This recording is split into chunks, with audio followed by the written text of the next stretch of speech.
মধ্যপ্রাচ্যের সবচেয়ে রহস্যময় এবং আলোচিত সামরিক শক্তির নাম হল ইরান।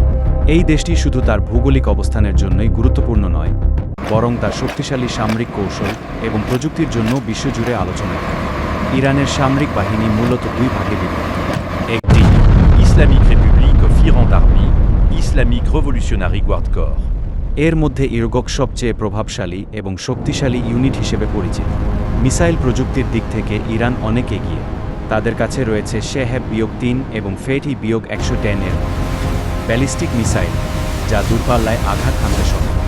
শুধু তাই নয়, ড্রোন প্রযুক্তিতেও ইরান উল্লেখযোগ্য উন্নতি করেছে। বিশেষ করে শেহেদ-136 ড্রোনটি বিভিন্ন সংঘাতে ব্যবহৃত হয়েছে বলে জানা যায়। পারস্য উপসাগরে ইরানের নৌবাহিনী ছোট কিন্তু দ্রুতগতির আক্রমণকারী, জাহাজ দিয়ে শক্ত অবস্থান ধরে রেখেছে। অন্যদিকে ইরানের পারমাণবিক কর্মসূচি নিয়ে দীর্ঘদিন ধরে আন্তর্জাতিক বিতর্ক চলছে, বিশেষ করে ইরান নিউক্লিয়ার ডিল এর পর থেকে।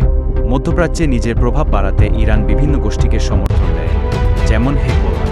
তবে ইরানের কিছু সীমাবদ্ধতাও রয়েছে। তাদের অনেক যুদ্ধবিমান পুরনো এবং আন্তর্জাতিক নিষেধাজ্ঞার কারণে আধুনিক প্রযুক্তি পাওয়া কঠিন হয়ে পড়ে। তাহলে প্রশ্ন হলো, ইরান কি সত্যিই একটি সুপার পাওয়ার, নাকি শুধু আঞ্চলিক শক্তি?